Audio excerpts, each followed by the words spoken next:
So thank you everyone for tuning in today. We are excited today to have Dr. Rachel Young with us, and she is going to talk to us a little bit more about direct practice skills and how these can be incorporated into clinical work, what it looks like in person, what it looks like in the virtual setting, and how we can use technology adaptations to engage our clients. So thank you for being here, Rachel. Happy to be here. And let's get our housekeeping out of the way. But first, I'll give a little rundown about my background. My name is Megan Mitchell.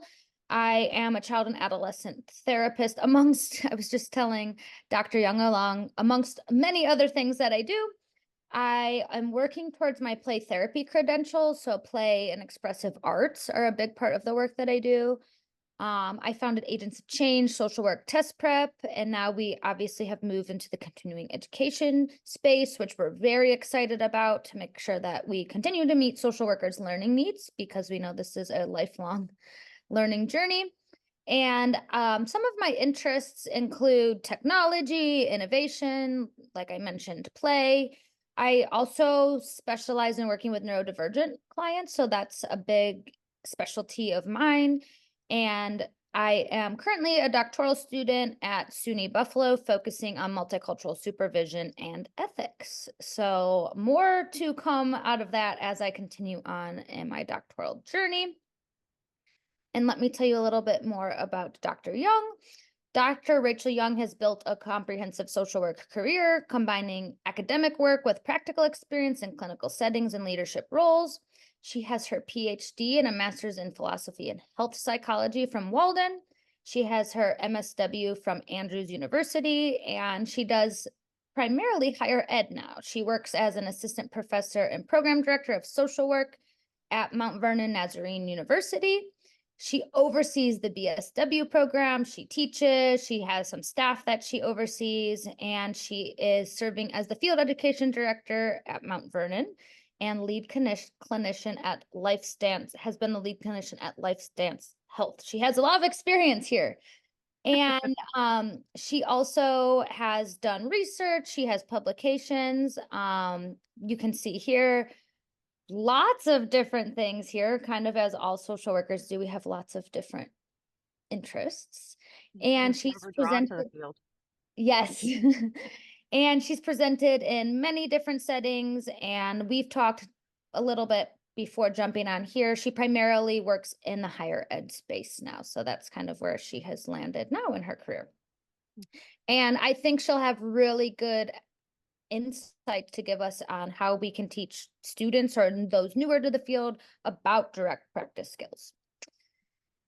So what are our learning objectives for our conversation today? Participants will be able to analyze and apply direct practice skills. We're going to specifically talk about a few skills. And as I mentioned, we're going to talk about what this looks like. People work in a variety of different settings.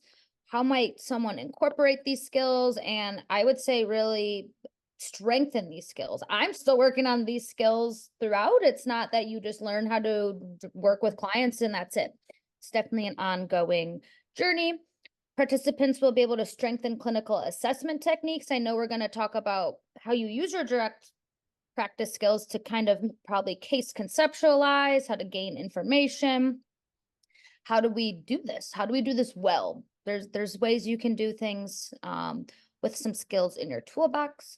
And then lastly, participants will develop direct practice skills in in-person and online settings. We were just talking about how COVID has really shifted our work and a lot of services have gone virtually.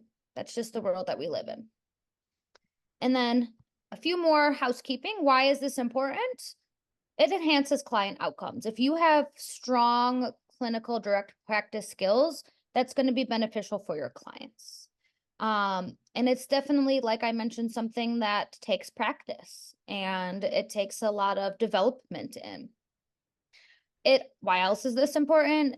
There's our world's evolving, right? The way I started practice over a decade ago is not how I continue in practice now because our landscapes change, demographics change, the way we deliver services changes. And then lastly, why is this important? Professional development and supervision. You might be supervising clients that are new to the field for your own professional development. It's important that I like to say sometimes it's good to go back to the basics because we forget about some of these basic things. It's like, oh yes, let me think more about treatment planning. Let me think more about my assessment process.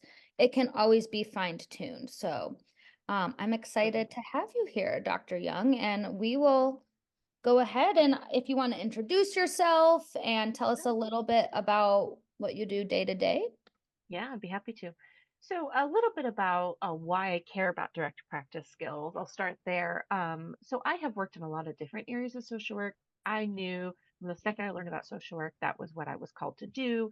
I have never regretted a day in my life. I have loved the variety, as you can tell, and being able to work in a lot of different areas. But I would say that's made me a better social worker because I've been able to take all that experience and grow each time and learn skills, everything from crisis intervention and crisis engagement to long-term engagement and treatment planning and assessment. And I think especially working in child welfare really honed my skills, especially understanding trauma, and made me a better clinician when I was counseling. And so when I look over my years of experience, I've done everything from working in nursing homes to working in direct practice with counseling, working in leadership. So I've been kind of all over the map with a lot of different things. But I've found that it all meshes together. And then now I get to give it back to the field. I get to teach future social workers and kind of like the learn from the things that we've learned from and what not to do and what to do.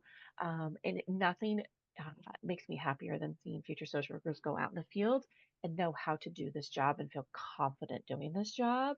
And also understanding the ethical imperative that we need to continue to grow and we need to continue to learn how to do our skills better. I went back, I was just telling Megan, I went back to direct practice just before COVID. I think I started like January like 9th of 2020. And we all know the world really shut down. And I remember even someone telling me they were anxious about COVID. It was before we knew we had it in the United States. And I kind of had that, it's overseas. I don't even need to think about it. And it completely changed our world. And I remember having almost that crisis of confidence when we switched because I knew how to do it in the office. I knew how to engage with clients, and then the whole world went remote and virtual, and we had to figure this out really, really fast. And I had that high ethical standard, and I wanted to do it well, but I had to learn and had to quickly grow my skills on how to do it well, and the whole world was doing it. I mean, I think back to when we went, mental health practice during COVID, people were talking on Facebook, virtual connection. They were talking through Google, any, system. And thankfully, the agency I was at, we had a HIPAA compliant system and we had some processes already in place. So it made it a better offering. But even things like I had a client show up once who had palm trees in the background, and I'm only licensed in Ohio. So clearly they were not in Ohio. So how do you handle those conversations of, okay, so there's no palm trees that I'm aware of in the state of Ohio, as nice as that would be, but we need to have a conversation about I can't see you because you're not in a state that I'm licensed. So there was just a lot of things that we became aware of. Now we're talking about compact and social work skills and so we've grown even from that. But I think learning how you do it in the office, how do you work with people well, but also how do you use a different format and then have really good boundaries throughout that process. So that's the introduction to me and why this matters to me. Yeah, and similar to what you said, I think having to pivot to the virtual space, whether we liked it or not, has changed the landscape. Yes. We were just talking that a lot of your students are interested in you have a seated program, but there's the option for the online because that's the world we live in. People prefer the flexibility, and we have made technology work so much better. We were saying that when we were in grad school, I would not have taken an online course, or I would have been very upset about having to take an online course. We just didn't have the knowledge that we do now.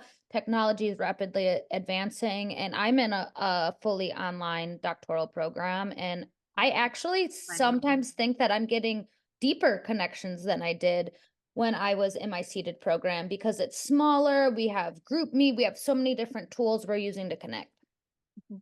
And when I did my doctorate through Walden, so that was online as well. And I really felt pushed in my academic career. I was one of those who could sit in the classroom and talk and, have a conversation, but not really force myself to dig deep. And when I had to do discussion forums, I had to do research on my own. I had to really delve into it deeper. I felt like I learned. I had a fantastic undergrad and master's education, but I felt like I personally had to push myself further in an online space. And those are skills that I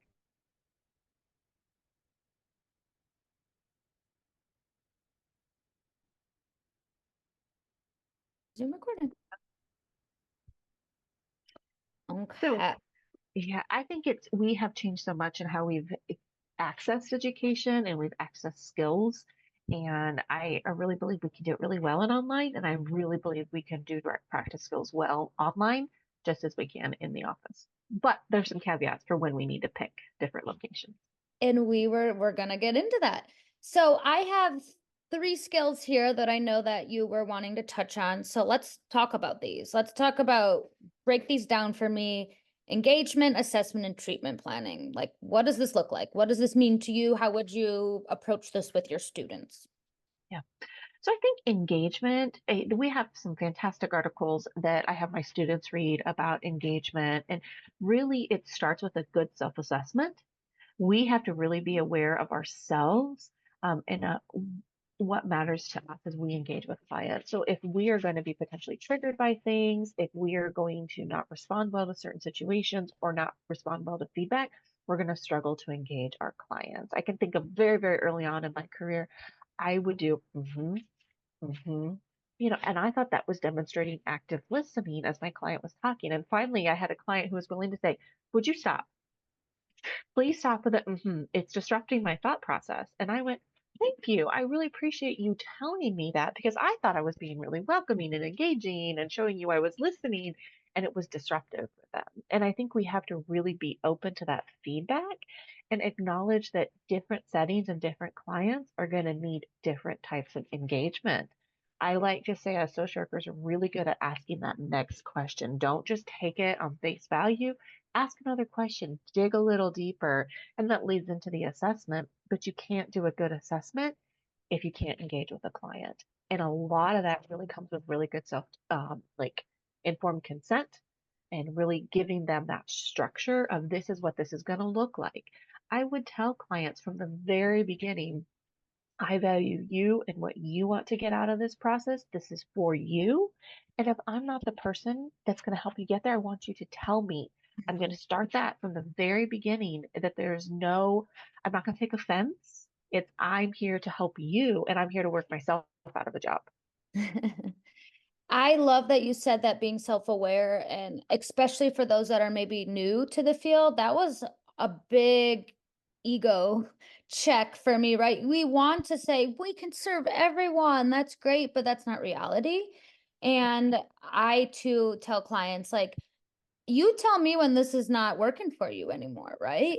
And I think part of engagement too is having those conversations up front and being honest that I work with children, so I'm like, you know what? If you're thinking I don't want to be here, that's not going to be beneficial. I have so many parents that are like, well, we're kind of making them come to see you, and I'm Mhm. like, well, that's not going to be the best. I mean, I will try, but let's be honest here. Like the client, even no matter what age, has to be a willing participant in the process. But I'm very, very clear too that we can try it, but if they're not in it, then let's maybe reassess that maybe right now, or maybe some Correct. other sort of service is more appropriate at this time. Absolutely. And I think we ethically have to do that. I would see so many times where people would just continue to attend, and make no progress. And when your treatment plan and your progress notes and everything looks identical week after week after week, that should caution you. Maybe this is not working. Maybe this is not the right time. Maybe this is not the right space, Mhm. whatever it may be. And we have the responsibility as a professional to say, hey, you know what? We're in the same space now that we were 4 weeks ago. Now, Is that because someone maybe has a developmental disability? Maybe they're going to move slower through the process. Maybe they've got severe trauma. Maybe, so there's some situations absolutely where they're going to move slower and you need to give that time, but also really being willing to say, let's check in. Are we where we want to be? Are we making progress? I love that you said that because as someone who was in schools where you don't really have much of a say of you, I worked with children that have IEPs, so it's you see them 30 minutes. You must. It's mandated that you see them, right? They don't get really to say it's mandated. Where moving to private practice, sometimes as a clinician, I have to take a step back and say, hey, what are we doing here, right? Where am I getting stuck? And maybe for me sometimes it's maybe we need to go down on frequency, maybe once a week's not warranted anymore. And sometimes I have put client, like we've had this discussion, they're like, you know what, yeah, I don't think I need to come weekly, let's try every other week. And we actually make more progress because they're getting to work on some of those skills outside of our weekly sessions. Or sometimes we're just on maintenance and it's like, you know what, we've seen each other for a really long time, I will be here if you need to. So if something comes up, that's what I'm here for. Absolutely. And I think that I tell my students all the time, start with termination in mind from the very beginning. Ethically we need to do that, but I think also to be good social workers, we need to do that. And it was the same way no matter where I worked. I wanted any client, be it in foster care or mental health or medical, they needed to know what the plan was Mhm. and be informed from the very beginning, but also know that we'll adapt it or modify it as we need to, and Right. that it shouldn't be on the client necessarily to do that. That's really the social worker's role, is to really set that landscape and then help them walk through that, but also know where that boundary is that the client gets to determine. And even if they're a mandated client, I've had mandated clients. Remember one of my very first sessions was like both were mandated to be there to see me. And I went, oh my. And they looked at me and they said, can you do this? And I said, I'm not sure. However, if I need help, I know who to go talk to. I have a really good supervisor. I have a really good, and I'll be really honest with you if I feel like I need to refer you. And Yeah. they made great progress, but I owned it from the very beginning and also knew when I needed to step out and get help from somebody else. And that leads me to the next little bit. So when you're engaging a client, what advice do you have if you're maybe having a good fit call or you're in those initial sessions and you realize maybe this is not appropriate, right? Like maybe this is outside of my scope. What advice would you give someone there? It happens. And I tell people, you I supervise too, and I say, you could take this client, but is it going to be beneficial for you to take this client? And why or Absolutely. why not? Yep. And so I would usually, if anybody has watched Friends, right, they know the Joey sandwich, say something nice, say, give the truth and say something nice. But, and that's kind of a funny little analogy, but I think that's a really great way just to communicate in general, is I would always want to acknowledge to the client, hey, I'm so grateful you came and decided to receive services. We need to talk about fit. This is just not an area that I really, I have the expertise and I don't feel like I can meet your need here. However, I can refer you and, here's some really great options. And then let them ask their questions, let them process it, really make sure they know, because a lot of our clients have faced a lot of rejection. Mhm. We've heard kind of the horror stories from our clients of things they've gone through. And so really helping them to say, I ethically need to stick within my bounds. And Mhm. so I need to refer you. And when you give them the why and the framework, it really helps the conversation go better. And especially knowing your resources in your community, know who's out there, know who you can say, here's three options. Let me tell you about those three. Let's talk about where you think you would like to go. So I think it's a lot of knowing your own professional limits, right? And I will say when I first started out, you want to take everyone. You're like, yeah, I can do this, I can do it. But Should you you? gotta have the right supports, right? And I think I always say the longer I've been in practice, the more I know what I don't know. And so Absolutely. that has been very good for me to the more you're exposed to, the more you start to figure out, oh, this is what I do feel comfortable with. This is within my scope. This is maybe not within my scope. Absolutely. And it's okay to grow your scope. Just like with COVID, I had to grow my scope very quickly. And I continue to grow my scope with telehealth and virtual engagement and virtual boundaries because it's a different world. And so, we can grow. Don't stop growing. Don't stop learning new populations. But like, I know a little bit about dialectical behavior therapy. I understand the concept. I'm not trying to provide it. And so I'm not going to provide it.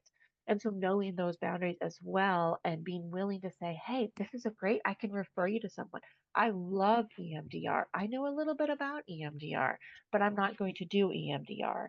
But there's people who are doing that training, and so then they are going to work through that and really giving that good self disclosure to the client that I'm doing training and I have my supervisor who's going to help me through this. And it's not a matter of, we shouldn't let our pride kind of get in the way. We should be Yeah. willing to say, hey, I'm just learning this, and then kind of grow that way. And I think that's a good note to remind supervisors, right? Is to have these conversations with your supervisees. Yeah. I have had supervisees do a good fit call and then call me and we talk it through. And I'm like, let's talk this through. Yes, you could take this case, but here's the pros, here's the cons. And do you feel comfortable? Do you have the time? Do you have the bandwidth to do it? Mhm. And you know what? There's nothing wrong with referring out if that's Absolutely. appropriate. Absolutely. Yep. Absolutely. And that leads right into that engagement. If you make that determination that this is the right client for you, you can meet their needs. That may be also for now. So remembering like there might be scope on it. Like I've had clients who maybe came to see me for anxiety. And then as we work through it, we realize their anxiety really stems from something that they really need to see somebody else for, and then Yeah. making that appropriate referral. So being willing to continue to assess that fit and continue to assess the progress they're making. Don't ever stop that process. And I've had many clients come who they come for X reason. They come because they're worried about the loss of a family member. But then when you really unpack it, it's really, they've got maybe some anxiety about relationships or they've got, you know, and so you might think you're working with this. And as you keep doing really good assessment skills, you realize you're over here. And so is that in your scope as well? It's very rarely very clear cut, right? It's like an Yeah. onion. There's many, many layers, and I feel like when you start doing the works, when you really start seeing, oh, maybe we took a different turn because different stuff, it's all starting to connect the dots between Yeah. things. Which Absolutely. really brings us in, you were mentioning assess throughout. How would you say that someone can develop assessment skills? And there's tons of, I tell people, to me, assessment means gathering more information, and that could be formally, it could be informally. But what are some advice or some tips that you would give for moving into the assessment phase? But it should be throughout. It's not a one and done situation. Absolutely. Yes. So be observant is probably the number one thing, and don't be afraid to ask the next question. So I could think about like when I had a client who I saw in the office who was elderly, and I could see their gait walking down the hallway to my office. I could see how they were functioning independently. How they were doing on their own. When they went to telehealth and they were in their recliner all the time, I lost that visual input. And I've talked with individuals who did, like worked with elderly in their home. And, if you only see them in the chair, you don't know all the details about can they still ambulate? Can they still take care of themselves? And so being willing to be observant and then ask the question. I think we can sometimes be afraid of offending somebody.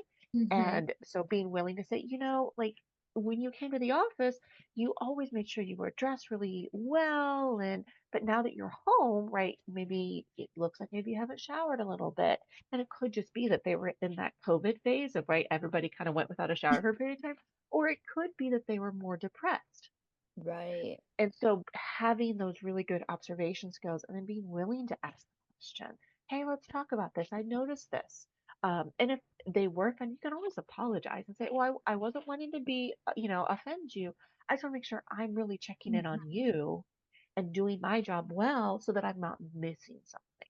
Yeah, I've seen that with children and teens. Something in the office, mostly they're not going to get their cell phones out. But when they start, their gaze is kind of off the screen and we see, I'll say, do we have our phone? Yeah, okay, can we maybe put that on silent? Just those type of things that are different in the virtual space. Or I, like you said, the palm trees. I've had some people try to sign in for session like on a city bus, and I'm like, this is not really the space to conduct this, right? let's reschedule. So just really being mindful that there's some really great things about accessibility for virtual, but then there's some people that are trying to fit it in places that it's not appropriate to conduct a therapy session on a city bus. I had one client who joined from Walmart, and so I was in the Walmart shopping cart and I was moving around Walmart, and I'm like, whoa, whoa, whoa, hold on, this is not going to work. And Yeah, they were again, they had overbooked themselves. They were trying to juggle life, and so I think we have to have that kind of understanding. But it looks different, and really, this is engagement, but then it's also assessment, setting the tone. So I had kind of my housekeeping script every single time because when someone comes into your office, there's this automatic, okay, this is an office space. Like they have, you have your chair you sit in, you have where they might sit in, right? Kids, even kids who are going to be like, run to the toys and have fun, they're still going to understand we're in your office, right? I have to use my indoor voice. I have some of those things. When you go online and virtual, really saying, okay, I want you to have a quiet space where you have privacy. Do you feel like you have privacy? right. Do you feel like you're in a space that you can actually focus on what we're talking about? And really putting that responsibility on the provider to make Hmm. sure that, hey, we've set this up well, and being willing to say, you keep looking. If someone walking into the room is like, what's going on? And don't be afraid to ask those questions. And it may be fine, Right. but really asking. I'm also thinking, I'm laughing to myself because I was thinking when we first went on, I was working in schools when we went virtually and kids coming to the screen with no shirt on. And I'm like, we had to set some expectations, right? They just woke up and forgetting to mute, right? And you hear everything going on. And so we've learned, hopefully we've learned a lot from we have to have it's not just I will say moving to the virtual space does not just mean you can do whatever. There has to be parameters as well. And going over that with Absolutely. clients of um, I've also had to say, we've done virtual for a while now, but it seems like we've kind of lost engagement.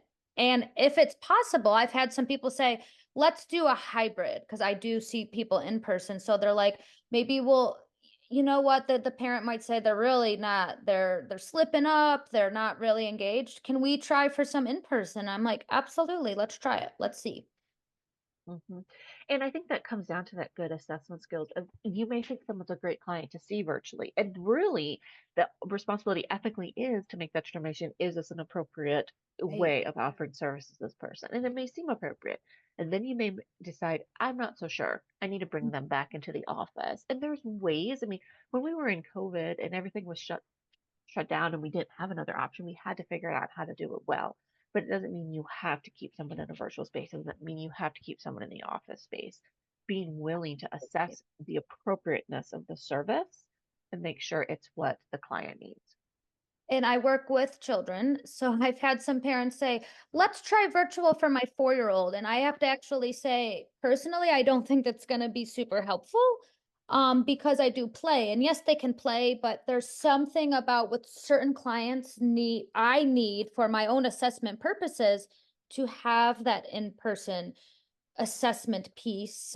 Or sometimes I have this option. Some people are fully virtual, so they might not have this, but I say, let's start in person for a month and see where we go from there. Because with little Mhm. kids, I get so much value out of seeing how they interact in my space that I would not see in a virtual setting. And I don't find it appropriate for a little 4-year-old to sit in front of the screen without having movement breaks and whatnot. So it is all about having those conversations with parents. And some people say, I only am fully virtual or I do hybrid. And that's okay if that's not going to work for what your own toolkit is as well. Mhm. And I think learning how to frame it that it's not that they failed.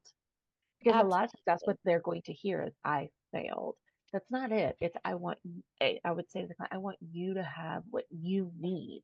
And this isn't, I don't think, the best option for you because I care about you as a person and a human and go back to our values and ethics, the dignity and worth of the person and all of that is so important. And yes, self-determination is important, but also we have to be willing to say, this is not the best option and let me help you find the right option.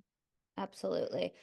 So we've talked a little bit about engagement assessment. How do we move into the treatment planning? What does that look like? Does it differ in person, virtually? And how I'm a big person that thinks the client should absolutely be doing this with you. We want them to have a seat at the table. So tell me a little bit about in direct practice what treatment planning may look like. So I would say one, absolutely yes, you need to have the client involved. And I would have the client direct it. I would have those conversations to say, what have you tried? What have you maybe done in other settings? What worked? What didn't work? I tell my students all the time, if someone doesn't like to journal, why in the world would you ever put that on their treatment plan? And that's kind of an easy one to go to because that's a pretty common standard treatment plan option is, hey, journal your thought. Some people hate it, but also some people just need journal prompts.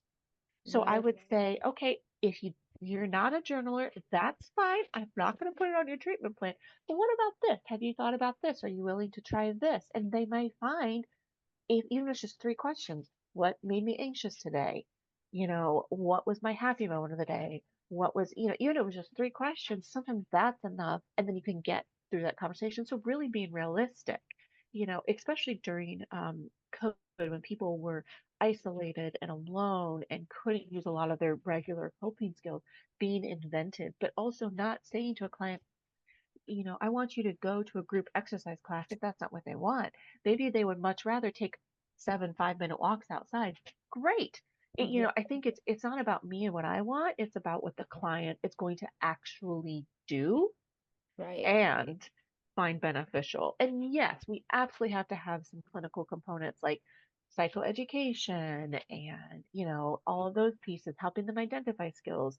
I did a lot of cognitive behavioral therapy. So I would, especially on the screen, I had like, I'd show it, hold it up on the screen, say, okay, let's talk through this. Let's work through these things.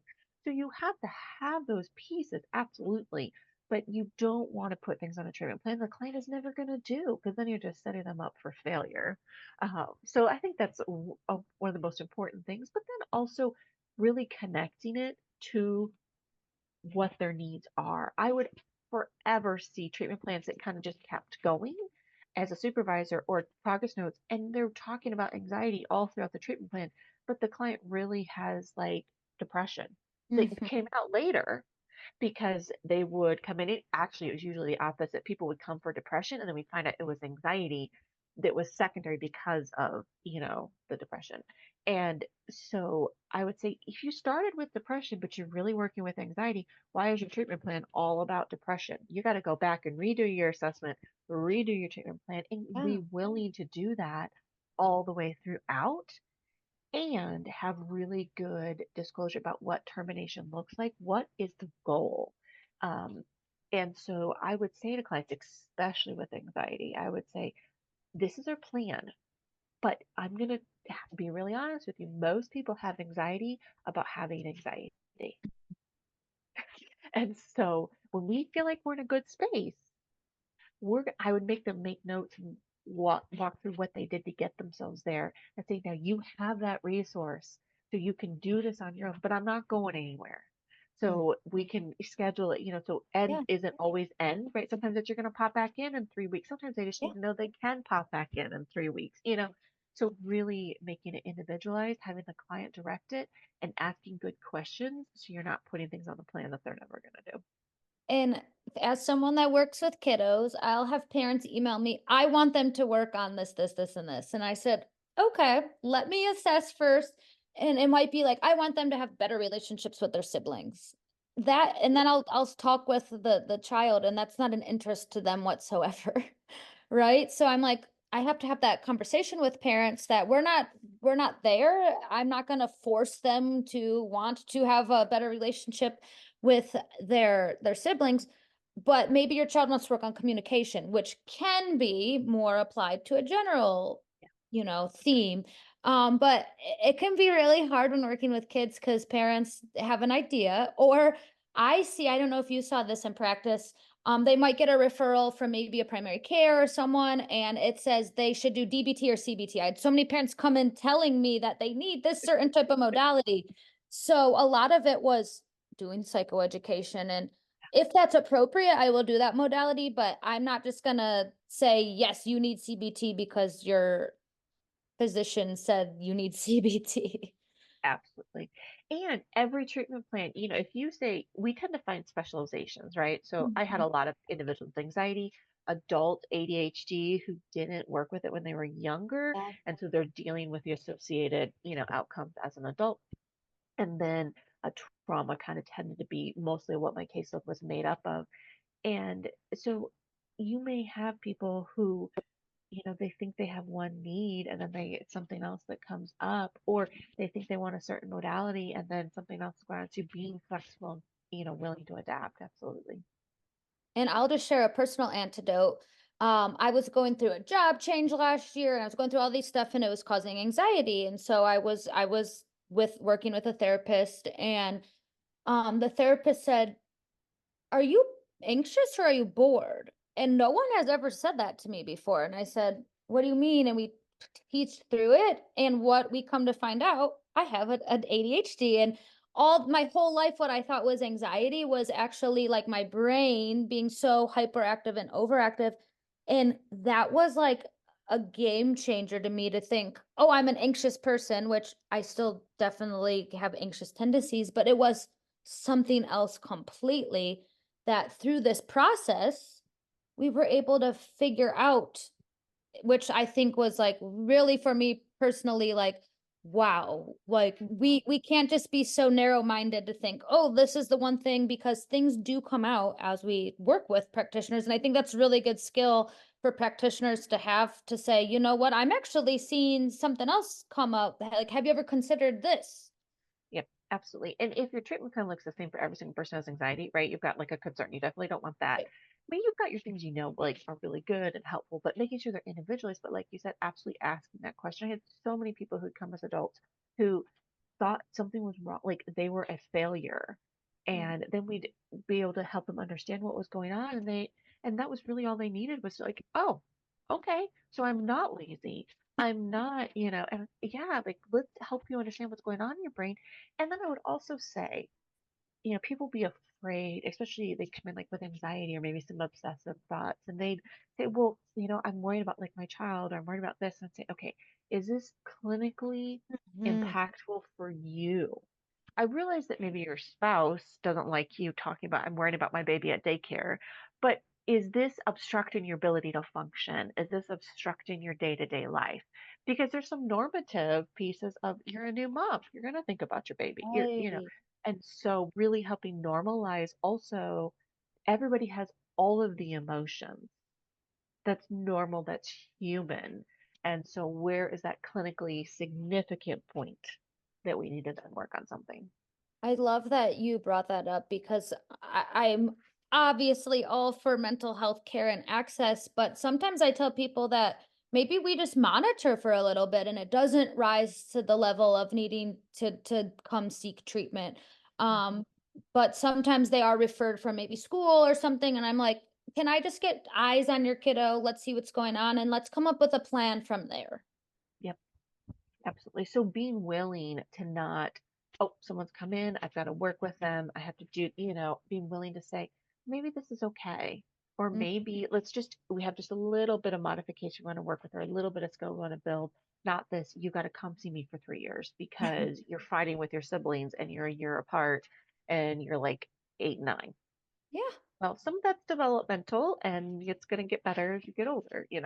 Yeah, the last thing I wanted to touch on for treatment planning is a thing that I often ask my clients is, so what are you wanting to work on and what are you willing to do to get there, right? Like I have some clients that are like, well, I really like don't want to fight with my brother anymore. I'm just making something up.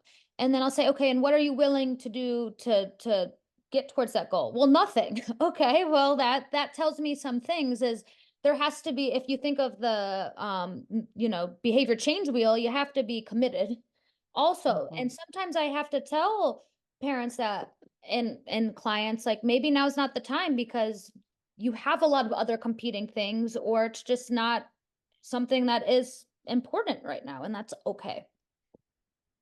Yep, absolutely. And a lot of people come because they want this fixed or and sometimes they might say, okay, so I can work with your teen on maybe a little bit more respectful communication, but also they're a teen. So let's Yeah. talk about Erickson. Like, let's talk about like some of those stages of development. Because some of this is just teens and sometimes teens are mouthy and doesn't mean they should be mouthy, right? But let's learn how to work through this together and provide some norming to behaviors. Mhm.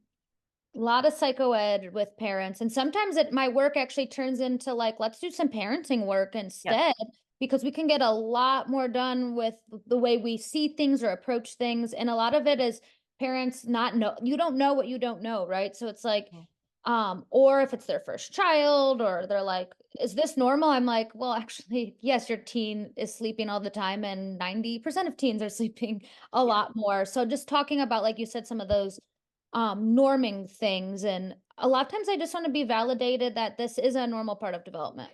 Mhm. Absolutely. And being willing to call out when you see a concern because they are there. And that's where that assessment comes in. I heard very early on in my career, it's the golden thread from intake all the way through treatment plan. You want that golden thread woven all the way through.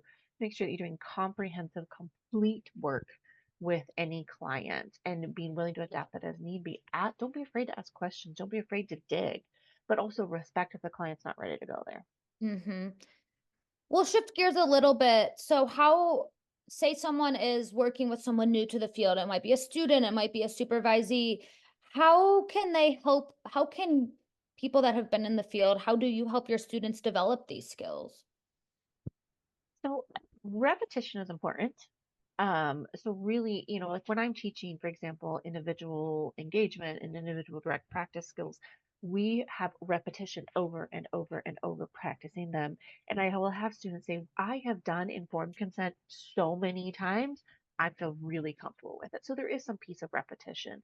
But I think also as a supervisor, especially with new individuals to the field, we can become administrative in our supervision and not that developmental piece. So we'll say, did you do your treatment plan? Did you do your progress note? Did you go over informed consent? Did you do a suicide assessment? Right? We'll go over the technicalities and nuts and bolts. We don't always go over how am I going to grow you as a person. And so it really seeing we have that ethical mandate to ensure that the work being done is appropriate, but then also we are pouring into that person. And Yeah. so seeing that person as someone of value that you can help even other clients, right? Because you're helping this person do the work well. And really the same way I would with a client say, do you feel able to do this? Does this feel within reach? Same thing with my, supervisees.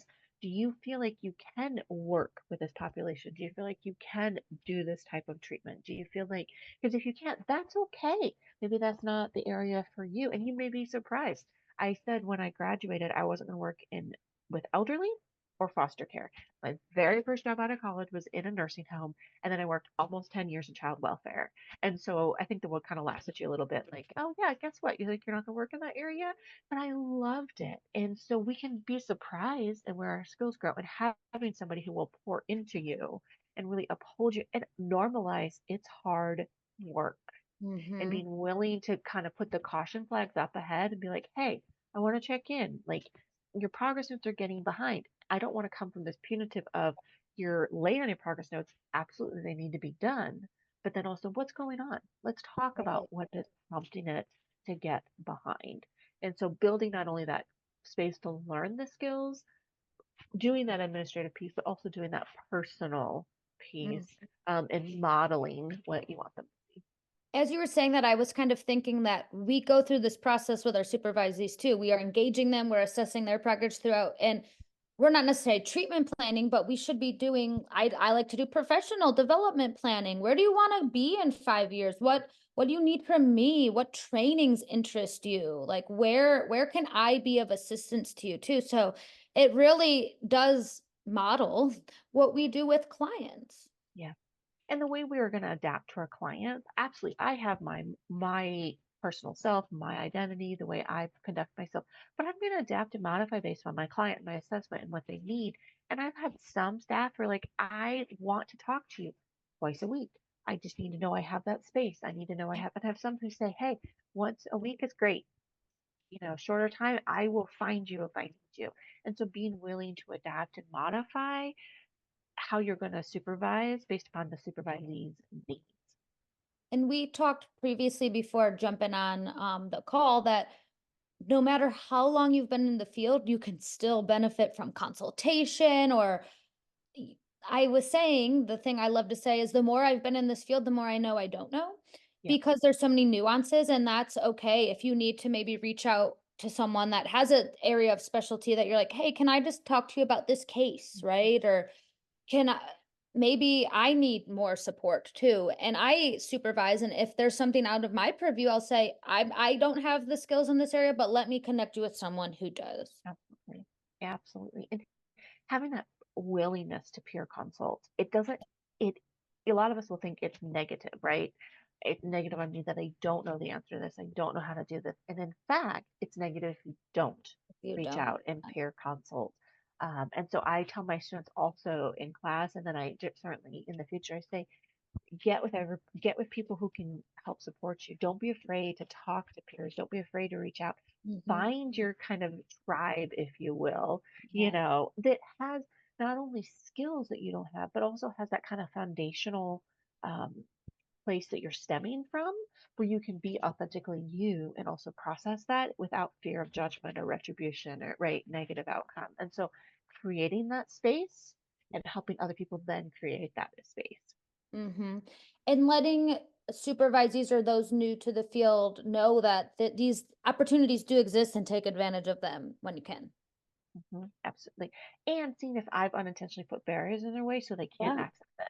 So if I've got a productivity requirement or I've got things they're making so they can't do continuing education, well, do I need to look at this differently? I would always say, I don't want to ask anybody I supervise to do anything I wouldn't do myself.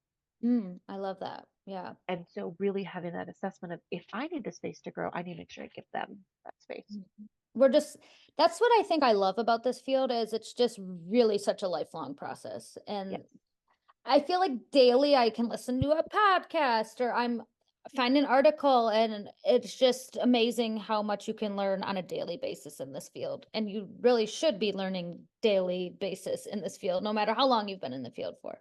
absolutely. And reading, I think reading is such a great, I love to give people books to read and say, hey, look at this author, look at this book. And, to me, that I found carve that space out in my life to make sure I read, enjoyable books, but also things that are going to grow me and grow my professional skills. Because the amount of times I can give that to somebody else and share it and help them see it from another voice than mine, it's so impactful as well.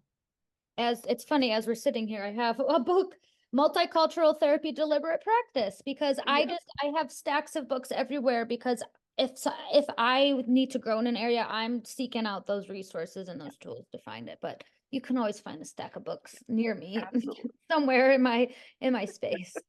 Yes. So the last thing I wanted to talk about is technology, right? We've talked about this a lot. NASW in 2017 started talking about it.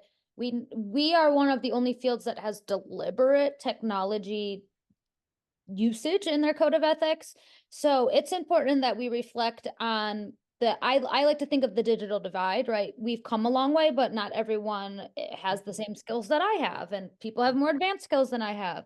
So we need to consider intellectual, emotional, physical capabilities to use technology. Like you, similarly, how you said that some things we can assess in person that we might not be able to assess in the virtual setting. But what do you think are some considerations we should take if we are working in a virtual setting with a client? What might that look like if we're assessing intellectual, emotional, and physical capabilities to engage in the virtual setting? Yeah. I think it's one, we have to understand the risks and benefits of even providing a virtual, therapy or virtual service. So, benefits are obviously ease of access, convenience. People, for example, when we've got inclement weather, we can still see them. Yeah. Whereas, they're going to miss a session if they can't get on the road. So there's a lot of benefits. I think, seeing clients in their natural, comfortable setting. I mean, sometimes you see different things. I've had clients who would talk to me about hoarding, but then when I got to see them virtually, I could see it. And then I could talk like, I noticed you cleaned off that corner of the table, and I could have those very Oh, real integrated conversations with them. So there's a lot of benefits. The risks are obviously understanding how to access technology, having technology tools available to them, having stable connection to the service. And that's where then informed consent comes in of, okay, hey, sometimes technology drops out on us. So what happens if technology drops out? I'm going to give you a call on your cell phone. Is this the right number to give you a call? It's things like safety risks. So ensuring you know where the client is. We had in our system, they had to put the location of where they were joining the call from. Mm. I would have people who say they were on planet Earth. Great. I'm so glad you're on planet Earth. I need a little Well more done. detail, right? Than planet Earth. And so we'd have that conversation. And I would say, I need to be able to know where you are at while we're working together in case you need help, in case I need to, right, follow up with you, that type of thing. And a lot of times people could be a little uncertain. Well, why do you need to know my address? Why do you know where I'm sitting right now? Why do you? And so when I was able to give good disclosure, and I've had more than one time where I've had to ensure I knew where someone's location was in case I needed to send services to them. Great. If you're working with a child, who's the parent nearby that I can call if the kid all of a sudden decides to stop looking at the screen and they're off somewhere in the house and you're just looking at their, wall in their room. So really thinking through those things that you don't have to think through in the office and continually assessing appropriateness of services. Just because maybe they are appropriate at the beginning doesn't mean after 6 months it's still the best way to get them care. And so don't stop assessing appropriateness. And also, if you are seeing someone virtually, make sure that you have a technology policy in your informed consent. Make sure you're going over it and make sure it's HIPAA compliant. I know there's a lot of technicalities around that, but really spend the time, I would say, to make sure you are engaging in ways that are HIPAA compliant because that's a big piece. And like I have some clients, I don't want to turn my camera on. Like I need to see your face, right? Or can I bring my friend into the session today? No, I don't have consent to treat your friend. Like just those type of conversations. And like we've talked about a few times here, it's great that we have access to technology, but there still are parameters around it. And documenting well. So Yeah. I would document informed consent on the initial. What is technology? What are the risks? What are the benefits? What are the, determinants? What do we need to have to do this well? But then I would every single session document that I reviewed some level of that with the client and determine that they were in a safe, private location appropriate for the service.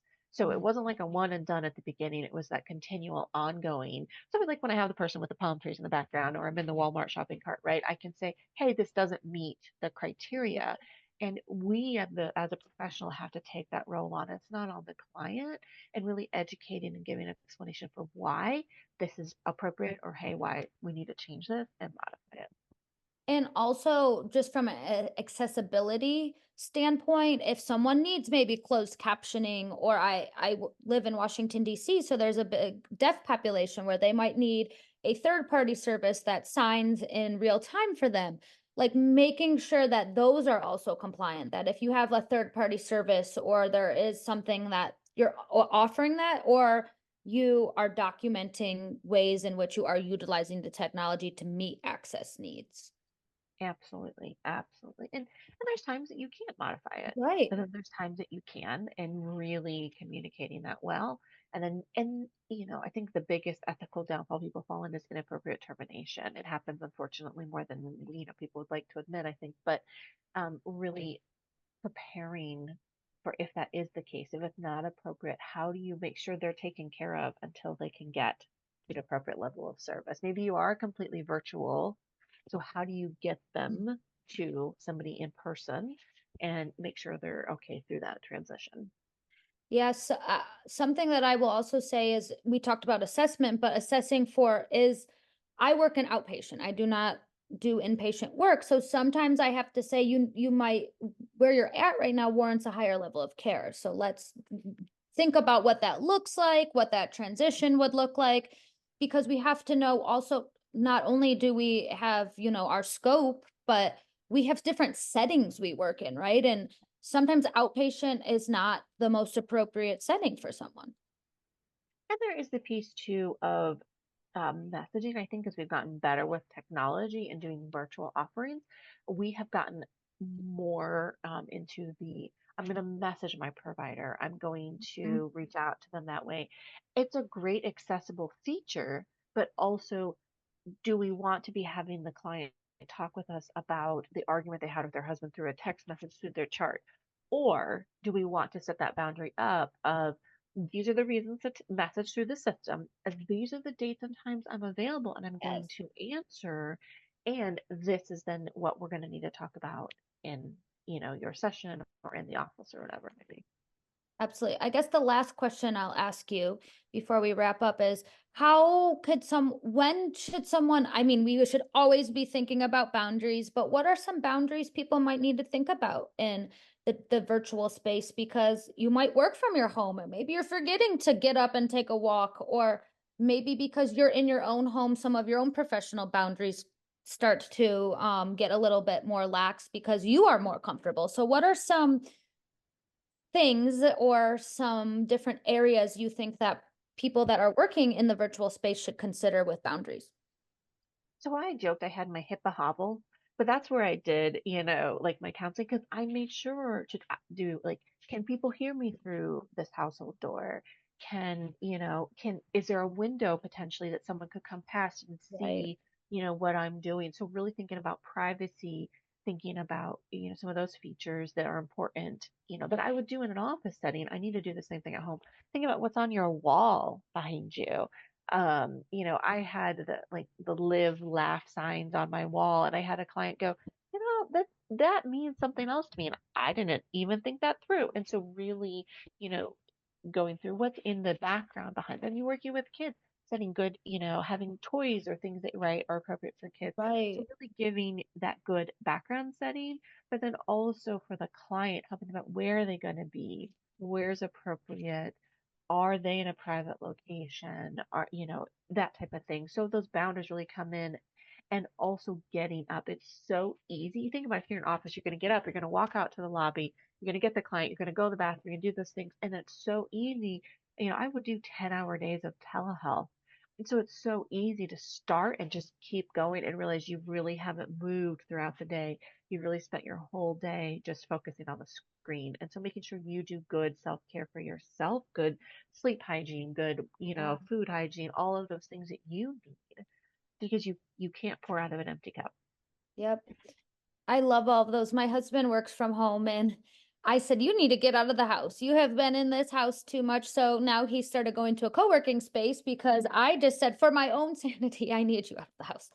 But those type of things too that you miss sometimes, like the interactions you would just have out, like even, being out in society. And like you said, our homes are usually comfortable, right? And I know some people that actually do virtual but go into the office to do their virtual appointments. So there's a variety of different things that you could do to make it work for you. And having that mental space, it's easy to see the Yeah. laptop or see whatever, see the office space, right? And we feel like we're always working. And so being willing to be, okay, I'm off, Yep. laptop's closed, computer's turned off. I'm not turning it back on, because it's easy to just work all the time then, Yeah. especially if you're working from home. And setting those boundaries that work hours are work hours. Yeah. And if you work, let's say 10 to 6, if you're working from home, the hours are still 10 to 6, right? And letting clients know these are my professional boundaries. You can contact me during these times, and this is when I'm available because you, I remember when we were in COVID, where was our workspace versus our living space versus where we were with others? So there really should be distinctions that you should not be working from your bed, right? Like Mhm. make the space so it is in your mind a switch to, okay, now I'm working with clients. Absolutely. Yep. And it's easy to say yes to that virtual meeting, right? Because we just open up, or add that extra session on, or right, because we don't have the commute time, or we don't have, but then it's just, should we say yes? One of the best books I've ever read, it's called The Best Yes by Lisa Turkhurst. And it's that idea of, should we say yes to this? See, there you go. I've recommended a book already. But because if you say yes to this, what are you saying no to? I love that. That's a good note to leave on. Um, So thank you, Dr. Young, I put some resources here that are some just general practice things that people can use. Of course, the Code of Ethics that people can check out. Always, I tell people there's never a wrong time to read the Code of Ethics. It's always good to do a refresher of the Code of Ethics. And I just, And they put out that pamphlet about the Code of Ethics, that application guide of the Code of Ethics from the NASW. It is phenomenal. So use check the that. stuff that's out there that's free. There's tons of stuff. So I tell people, yes, it can feel dry, but it's really what we live and breathe by. So you gotta refer to the Code of Ethics often. Yeah. Well, I wanted to thank you for taking the time out of your schedule to talk with us today. And I'm sure there's many other topics we could go deeper into. So we hope to have you on again soon to talk about some other Thank areas. you. But thank you, Dr. Young. Yeah, I enjoyed it. Thank you. Thank you. I hope you enjoyed this continuing education course from Agents of Change. Want to earn your CE credits for this course? Visit agentsofchangetraining.com or the link in the description to purchase the course and take the post test. If you're looking for more CEs, check out our unlimited plan.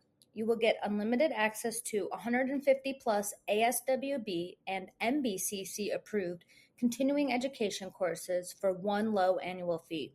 We're always adding new courses. Did I mention we also have 5 free CE credits available too? Check it out at agentsofchangetraining.com.